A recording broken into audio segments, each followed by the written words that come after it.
Some marvel you with a friend or two. Let's talk about it. Ladies and gentlemen. Big mouth. Yes, sir. Pow, pow.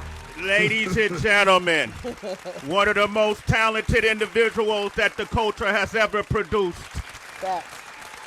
One of the most celebrated rappers. If he ain't in your top 10, then you must be drinking gin every single day.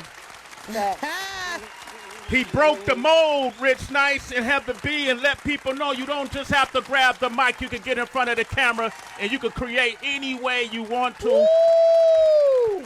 I was proud of him. I saw him in his first sex scene on Power Book 2. Sway, you dumb for that shit. Now you dumb. Give it up for METHOD, man. Hey. And let me make this announcement. The newest member of the Sirius XM Pandora family, Method Man. Yeah. Crazy. Oh, man. What can I say after an introduction like that? What's good, HB? What's up, Sway? You What family? up, man? We got Tracy G and Rich Nice with us, too, man. They have to be here for Tracy, this. what's up, Rich? Hey, man. Praise to the God. Hey, Meth, Meth, first of all, welcome to the Sirius XM family, man. It's Yes. Yeah, I appreciate that. Thank you. Oh, let me just say happy belated birthday to HB, of course. Mm-hmm. And happy belated birthday to Chadwick Boseman. Yes. Absolutely. Yesterday, yeah. Matt, did you ever get a chance to meet him, Chadwick? No, never. But I'm pretty sure he was a Wu-Tang fan. Absolutely. Who is it? Hey, but as an actor though, when you looked at his body of work, I'm sure you watched his body of work. What did you think of him? On screen, incredible. Yeah. Off screen, inspiring. What do you mean by that? Yeah, that's accurate. Well, of course, his on-screen work, you could tell that he worked on his craft and he's very good at what he did. But off-screen, the charity work he's done, just speaking out for the oppressed, he was just a great man.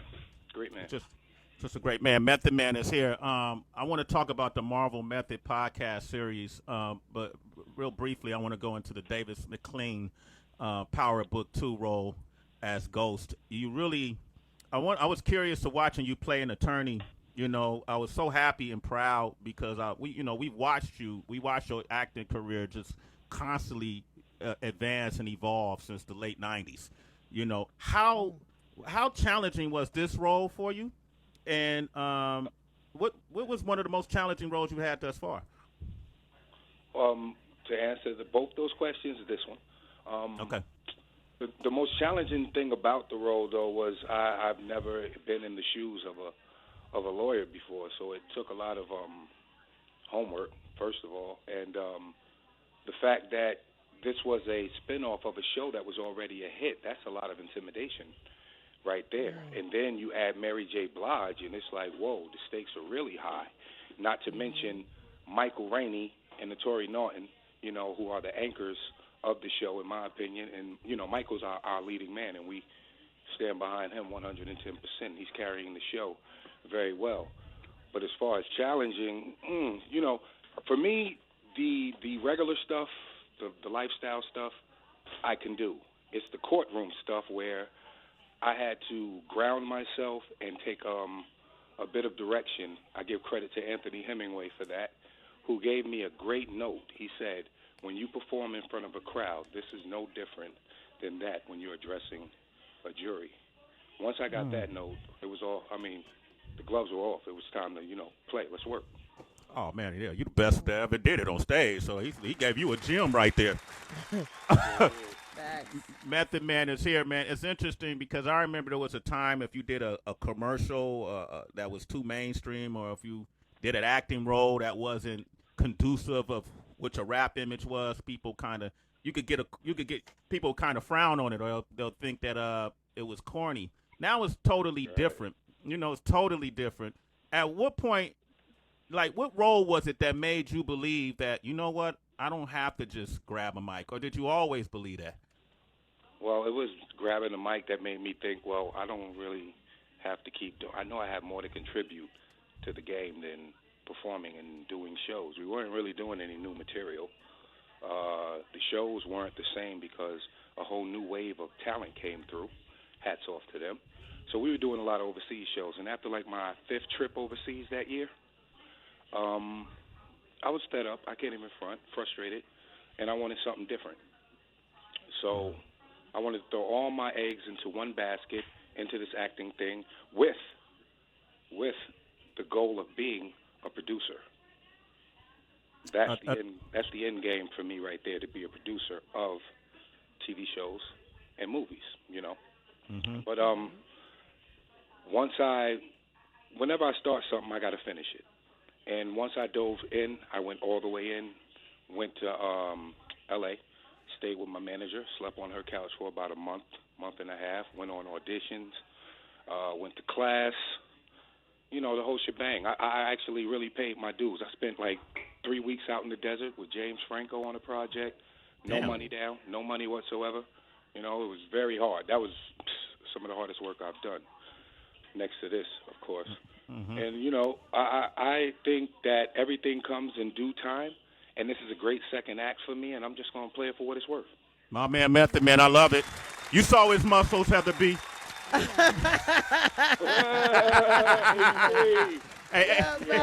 That's my brother, yo. I'm just happy for him. Like, I mean, he knows that. The citizens know that. Everybody knows we always salute and just happy. Like, I'm curious though, Meth. Are you having? I know it's work, but are you having fun? Like, do you like go back to your apartment or place or hotel, whatever, when you're working on these different projects, and just like still pinch yourself sometimes that you're doing some of the work that you're doing in terms of in front of the camera? I can't lie. Absolutely. That's dope. Absolutely, man. It's whenever I take pictures now, I smile. So everybody can see I'm having a great time, baby. That's I'm happy. dope. I ain't got nothing to be mad about. I ain't worried about nothing. Dope. That's dope. I love that shit, yo. Yes. Earned it, kid. You earned it, kid. Come on, man. Yes, you sir. earned it. Absolutely. And the fact, and I gotta really applaud the fans who rooted for me, and you know, kept Wu-Tang relevant. Word is bond. Even when we weren't on the right path, they kept us on the right path, and you know, showed us exactly how much we mattered to the game, and you know that makes you push even harder. You know what I'm saying? So I felt like not only owed it to myself, but to the fans, that, you know, stand behind this legacy, actually got into fights over who was the hardest MCs or who was the hardest group for those dudes. You know what I mean? That's what it's for.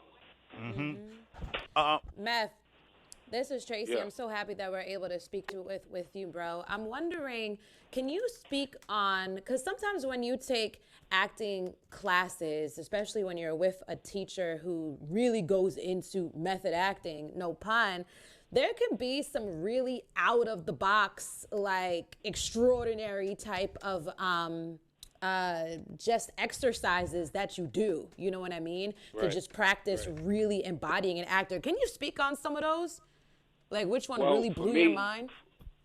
Well, for me, I had my acting coach, or the classes I would go into, with Ivana Chubbuck, who's well known in Hollywood, and she basically, because I had already gotten my feet wet in the game, she basically let me sit in on the advanced class a couple of times before she actually let me join. I had to buy her book.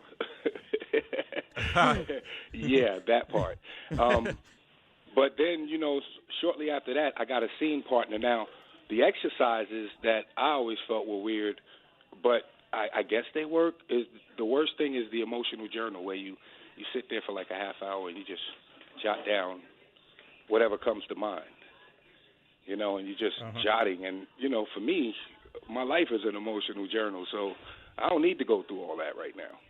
I just want to get to the work part of it, you know what I mean? But, you know, I'm not taking anything away from people who need this stuff or coaches who coach this way, because it's very necessary, don't get me wrong. But for me, it's just, I just like to get right to the work. There are a lot of actors out there that can't stand method actors, but when we watch these method actors, they tear it up on screen, so it's worth it. Yeah. You know, does that make sense? Yeah, It does. Yeah. We had damn it, who do we have here that played Frost in Blade? The man that played Frost in Blade. We had him on the show recently, and Stephen Dorff. We had Stephen Dorff on the show, and he was talking about. We brought out Wesley Snipes method because a lot of people would talk about how Wesley was on set, but Wesley was kind of like a method actor. He would be in character, and Stephen Dorff said, "Man, Wesley brought the best out of him with that technique, with that tactic, but it is uncomfortable." He said it does be uncomfortable, right? Yeah, it does, because you're sitting there like, damn, we were just having lunch together, and now I think you hate me and shit. Or, it's just like, for the whole shoot, Robert De Niro, I heard this about Robert De Niro, like, for the whole shoot, if you're his enemy, he doesn't talk to you, doesn't converse, nothing. He gives you nothing, except when y'all in that scene and he hating on you, and then maybe afterwards, I'm guessing he takes you out for a drink and says, it was what it was at that time, or maybe he just continues hating you. That kind of method. I don't know. Oh, my God. All right. Method Man is here, man. Round of applause. Couple things he got going on. He's a new member of the Sirius XM family. Oh, yes. Spread the news. The Marvel Method Podcast. And, Rich, I knew you would like this because we both grew up with comics. And I'm going to bring Rich Nice in to talk about it. Rich, go for it. That's my man, Rich Nice, the beard. The goatee. He was the goatee guy. I loved his goatee, before DOC. Let's go, Rich. What role would you want that you either haven't played yet or would create for yourself? Well, one role definitely has to be a Marvel role. I'm pining for Bishop, but I've seen a lot of great black actors that could embody that role as well. So I'm willing to throw my hat in the ring and fight for it. But I know whoever gets the job is the best man for the part. For myself, well, I mean, there's a few out there that I want to see done. Nigga Charlie, Putney Swope, a few things, brother. Thomasina and Bushrod. I would love to play that Bushrod role. And I mean, Thomasina and Bushrod, for people that don't know, that was like, I think, one of Max Julian's, I think it was like his second role after the Mac, maybe. You got to check my history on that. And it was way out of character, so he went far left from what he was to what he is in this movie. Great role for him. And then the female lead of the movie, a female bounty hunter, black female bounty hunter in post-slavery times, which was still slavery. That's insane right there, man. We need those right now, man. We need those. Vanetta McKee. Yeah, there she go. There she go. Yo, I love you, a historian. Yo, so you study this, huh, Matt? I love it. Well, I lived in an all black household, super black, like blackety black, like for real, like blackety black, we used to, how people used to sit around and watch The Wizard of Oz at Christmas. For us, it was like Which Way Is Up and Richard Pryor and Sidney Poitier movies. You know what I mean? I mean, I'm not Richard Pryor. Bill Cosby and Sidney Poitier movies. Geechee Dan and them. Right. Give me Bootney Farnsworth and 40th Street Black. Give me that. Get it. Car Wash. Why not? Claudine. We was Uber black. I went to go see Car Wash in the movie theater, B. Yeah, that's big. Hey, Billy Dynamite. Billy Dynamite. I love it, man. Method Man is Dynamite here. Chicken, worst movie ever. All right, go ahead. Dynamite Chicken. So let me ask you this, because Marvel Method, this podcast series, is so unique. DMC, we know is ahead. Kevin Smith, Jamil Hill, Killer Mike, Jean Grey. This is great, man. Talk to us about the Marvel Method podcast. How did it happen? And then what kind of information, like people think it's just comic books, but it's more layered than that with these characters represented to us as kids. Can you speak on that? Because the same like with Marvel, the best characters in Marvel had a lot of character development over the years. This is why fans are so rabid about them getting it right when they do the movies. Well, we do the same thing where we delve into the character of the person that's actually reading the stories and how it coincides with some of the characters that they love, which is crazy because if you listen to, like, let's say the DMC one, DMC comes from a level of, he was what you would consider a black geek as a youngster, and comic books were his escape.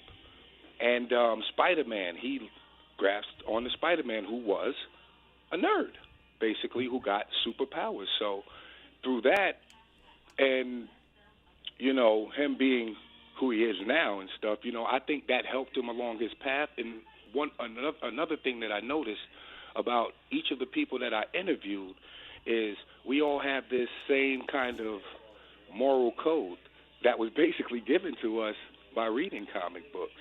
So it's a lot of information there. You don't just, we don't just talk books, even though that is the major part of the podcast. We actually talk to the writers of the books that the celebrities love and cherish. But we also talk about, like I said, characters and how it affects their work or their everyday lifestyle. And it's a kick in the head, man. I think people will enjoy it. Matt, my brother and I love this podcast. My brother and I grew up talking about DC and Marvel. It was always that thing. Who you rock? What team you rocking with, DC or you with Marvel? And I grew up with Marvel because I like Hulk. And it was a trip, Heather. You could get divided in the neighborhood over DC and Marvel. Right? Real. Yeah. They would say stuff like, well, DC characters wear panties, because they wore most of them had drawers. Mm-hmm. Their costumes had underwear. They don't have them now, thank goodness. Yes. And Marvel Comics, they didn't have those, actually, really. They had clothes. Really. And and then you had Fantasyland in certain DC areas, and then you had, New York and other places in Marvel. Mm-hmm. So, people gravitated to one or the other. I thought both chains were great because they brought us some great reading material as kids. And like I said, that moral code is everything when you're a youth, right? Yeah, absolutely. Yeah. I also liked shout out to Ryan Coogler and Black Panther, the movie franchise that Marvel did. Black Panther was one of my first. That was the first superhero character that I really gravitated towards out of the comic books was Black Panther. Wow. And then Hulk, and because they were relatable to me, and I want to ask you about that. Are we starting to see a little bit of change, or how long have we started seeing a change in narrative in the stories that reflect a black and brown experience, where kids or does that matter to you? You know what I mean? It mattered. Speak to that. It did. It mattered to me back when it was rare that it happened. We had Power Man who was, in Harlem, Luke Cage, and there was Black Lightning over at DC. There was a few black characters here and there, but when you look at an X-Men, who have always had, well, not always, but later on, when the second class of X-Men came in, it was always a diverse class. That we've always had Storm, but for me, I like the playing field the way it is. For now, I think that we're not going to. I don't want them changing characters into, let's say, an African American or a Latino character. Yeah, I'd rather them invent new ones. Like a Riri, for instance. She's like the new Iron Man, but you know where I'm going with this. There's something about it where she had to get her own book because out of respect for, somebody that loves that character and just that character. But then you have a Miles Morales where it really works, and it's like, for some reason it just fits. Maybe because Spidey's such a lovable character, and we've all grew up with him from our youth and stuff, and it's good to see a nice change and diverse change in our favor for a change. And it's like, I could ride with this for a second, But like I said, even playing field, keep everything the way it is. But if you want to bring some new stuff in and diverse stuff, start new ones. There you go. So with that said, I want to. I'm not sure if you're familiar with Urbanime. Urbanime. They just did a launch in their comic book entertainment company, and they put black and brown audiences and our values and our culture to the center of their superhero comic books and all their fictional stories. It's pretty great, man, Matt. I want to tell you about it because I would love for you to check it out. I'm actually doing some stuff with them now for that reason. They want to empower multicultural audiences and challenge people on who they can be and tell these stories. And I just think it's great. To your point, they're creating new things and new stories and new characters. And I wish that's awesome. I wish we had it when we were young, when I was younger. But what we did have, I loved. And what you're doing with this podcast, salute, man. I love this, man. I love what you're doing. Yeah, I'm spreading it out, getting my feet wet, enjoying my elder years, doing the things that I've always wanted to do. So I can't complain, brother. All right. Hey, man, we got a few people on the line, man. You mind taking some calls? I don't mind. All right. We got Xavier on the line. Xavier in Miami. Grand Rising, Zave. What up, What's Zave? poppin', Zay? Hey. Hey, Grand Rising, Sway. What's I told you I poppin'? liked her. You was like, yeah, you gotta like her too. That's I just wanted to say hello. Keep it real quick. But what's up, Mass? How are you?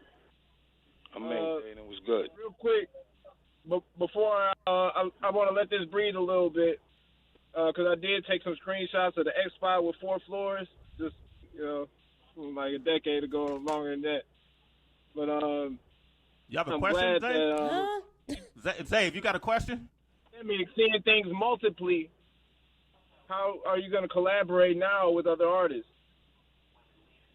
I have, and I've been collaborating with a lot of different artists. I mean, but right now, me and Havoc have an album coming real soon. Just be on the lookout for that, Dirty P. Okay, cool. Thank you, Zave. We got Semi-Auto on the line. That nigga was trolling. Yeah. Hey, Matt. Listen. Hey, Matt, you peeped it. I like how you responded to him. You gave him. I feel like he was. Semi-Auto, you got a good question?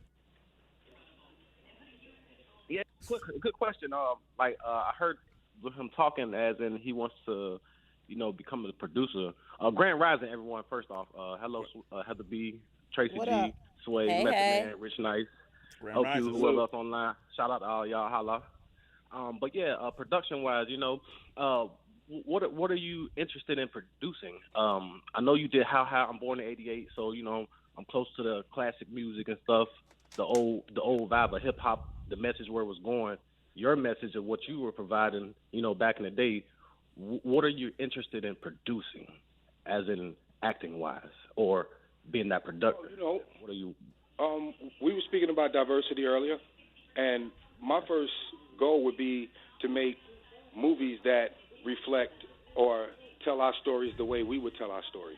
Mm-hmm. We have to be in the room when they start writing these scripts and things, and they're dealing with issues that, only we know about, meaning black people or Latino people or Afghan people. You don't have, like Steven Spielberg wrote, or rather he directed Schindler's List.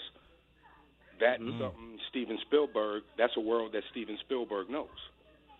You know what I mean? So if we do, let's say, I don't know, that's why a Black Panther needed a Ryan Coogler. Let's just put it that way. Right. There you go. It was great for Black Panther to have a Ryan Coogler. I agree. Hey, Semi-Auto, thanks for your call, man. You're a citizen. All right. It's Sway in the morning. Hey, Matt. Yeah. I know you collect rare editions of comic books. What would you say you spent the most on a single comic book or collectible? The most I've ever spent on a comic book was Long Shot #1. I paid $75 for it, but since then I've been given books of much higher value by comic book dealers, just on the strength of the music. So, but that's the most I've ever paid for a book, $75. And okay, and then what's your most? And guess how much it's worth? Guess how much that bitch worth? Like $5. $5? Like $5, bro. I gotta look it up, man.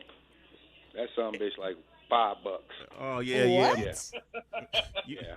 It's like it happens. It's like investing in the wrong painter. Right. Hey, we got my most expensive is probably my first appearance of Wolverine, Hulk 181. Congratulations. Okay, all right. Dominic. There you go. Dominic in Manchester. What up, Dominic? Yo. What's good, man? What's up, man? You ever thought about making a comic book with you and Red? The Adventures of Meth and Red? Nah, I wouldn't do that. Nah.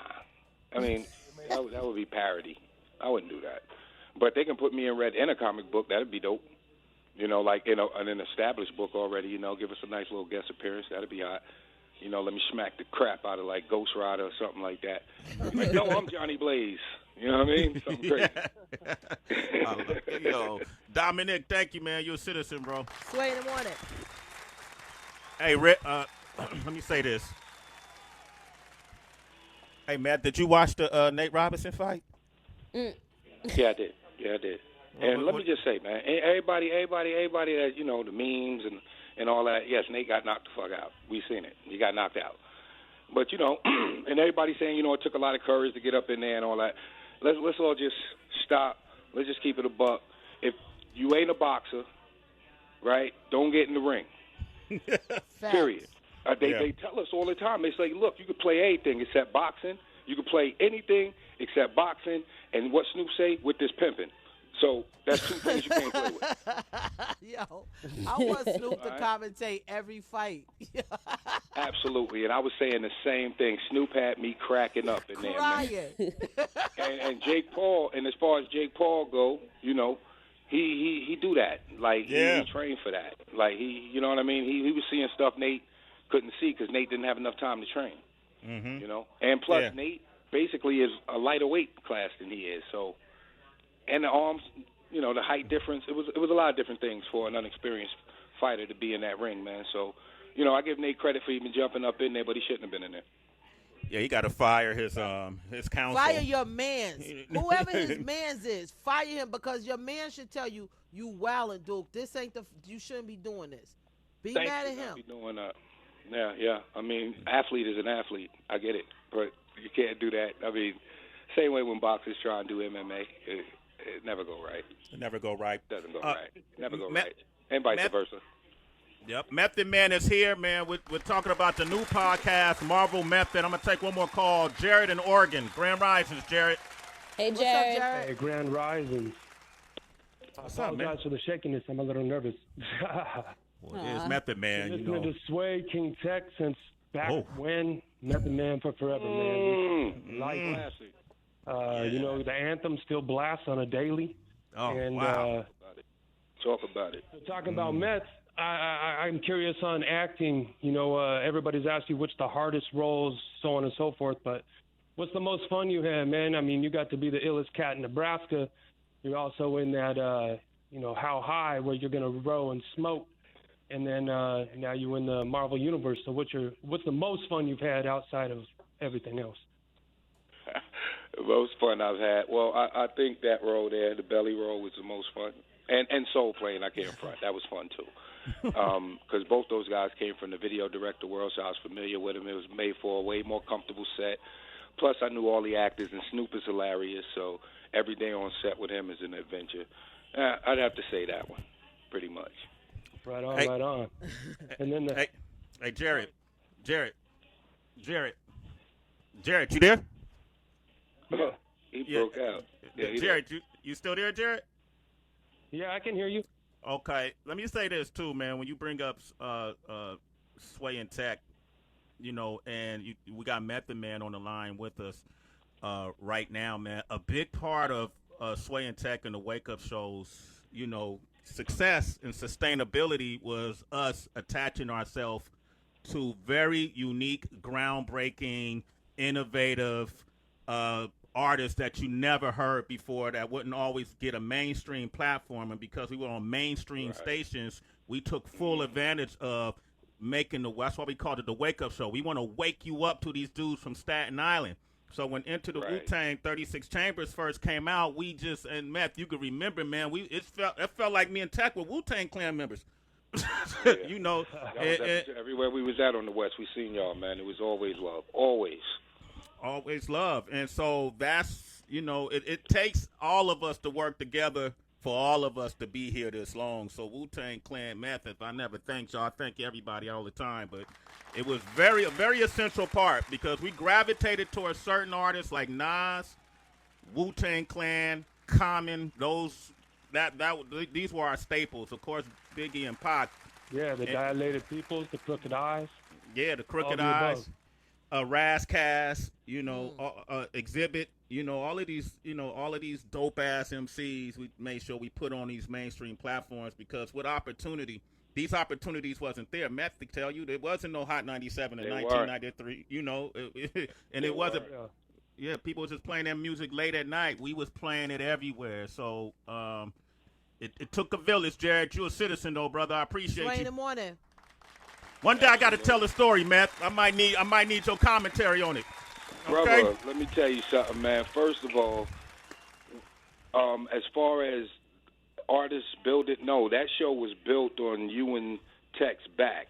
You guys were great at what you did up there. It was always interesting whenever we came through, and I loved when y'all put guys on the spot and made them freestyle because we were surprised by some cats and very disappointed in some others. Please That's what the truth will do. That's funny. That is the truth, boy. Come That's on, the man. Truth, man. Yeah, that's the truth, man. But I'm so happy we've had that history. We got that shared history. Give it up for Method Man one more time, ladies and gentlemen. Come on, man. Always. Don't forget, December the 6th, Power Book 2, Ghost, coming back to stars. And Method, congratulations on the Marvel Method podcast series on Sirius XM app. Go to the Sirius XM app. Check it out for yourself. Thank you, brother. We're so proud of you, man. Thank you, brother. And it's exclusive on the Sirius XM app. That's the only place you can get it for now. So if you want to see it, hear it, that's where you go. Great job, Method Man. Give it up for Method Man.